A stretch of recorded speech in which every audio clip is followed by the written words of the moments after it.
چوتھا سوال ہے محترم، برائے کرم نماز فجر کی اہمیت اور اس کے نہ پڑھنے کے نقصانات پر روشنی ڈال دیجیے۔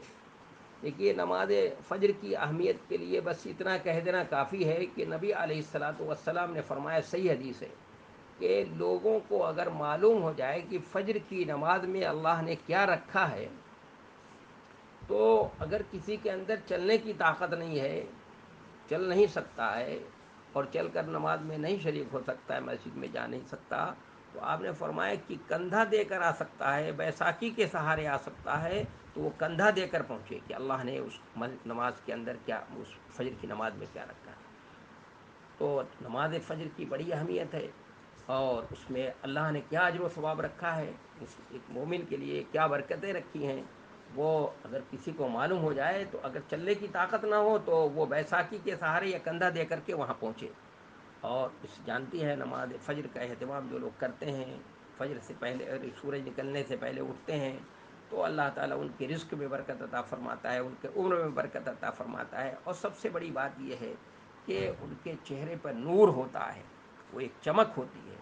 اور وہ ان لوگوں کے چہروں پر نہیں ہوتی ہے جو سورج نکلنے کے بعد اٹھتے ہیں۔ اور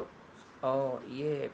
اور ایک طرح کے اس کے اندر نشاط اور چستی ہوتی ہے۔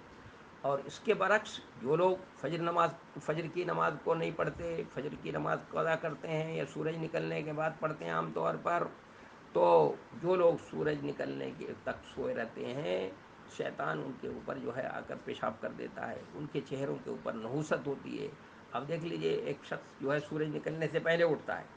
اور ایک شخص سورج نکلنے کے بعد اٹھتا ہے، دونوں کے چہروں میں نمایاں فرق ہوگا۔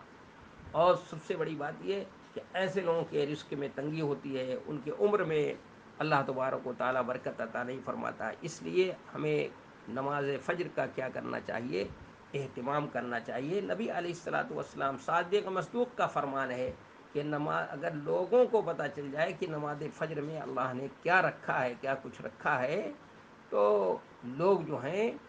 طاقت نہ چلنے کی طاقت نہ ہو تو ویسا ارے کندھا دے کر کے وہاں پہنچے۔ لیکن افسوس کی بات یہ کہ آج مسلمان جو ہے، وہ مسلمان کی صبح 10 بجے صبح ہوتی ہے، یعنی انگریز وہ تو صبح سویرے 4 بجے اٹھ جاتا ہے، وہ تو اس کی زندگی کا آغاز 4 بجے سے ہو جاتا ہے، بھوری سے اٹھ جاتا ہے وہ۔ اور ہم مسلمان جو ہیں، رات میں 1 بجے سوتے ہیں، تو 1 بجے جو سوئے گا، ظاہر ہے 10 بجے سے پہلے اس کی صبح کیسے ہوگی؟ تو 10 بجے ہم لوگ سو کر اٹھتے ہیں۔ جو بھی کھاتے پیتے مسلمان گھرانے ہیں، عام طور پر دیکھا جاتا ہے کہ ان کے گھروں کے بچے جو ہیں 10 بجے سو کر اٹھتے ہیں، اور دروازے پہ کھڑے ہو کر پیسٹ کرتے ہوتے ہیں، بتاتے ہیں لوگوں کو کہ دیکھو ہماری صبح اس وقت ہو رہی ہے۔ تو یہ طریقہ صحیح نہیں ہے، اس سے نحوست جو چہرے پہ ہوتی ہے وہ تو الگ ہی ہے، اور اس میں رزق میں تنگی ہو جاتی ہے، عمر میں برکت نہیں ہوتی، اور پھر اس کے بعد وہ نشاط و چستی میں نہیں ہوتی ہے، اور پھر دن کا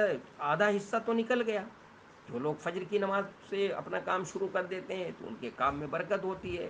اور وہ پورے نشاط کے ساتھ کام کرتے ہیں، پورے دن کام کر لیتے ہیں۔ اور جو لوگ 10 بجے اٹھے ہیں تو ظاہر ہے اٹھتے ناشتہ کرتے ہوئے، ناشتہ ان کا ہوگا 10-11 بج جائے گا، تو آدھا دن تو ختم ہو گیا،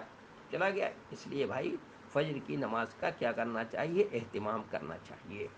اور اس کے نقصانات جو ہیں ان کے نقصانات سے بچنے کی کوشش کرنی چاہیے۔ استاد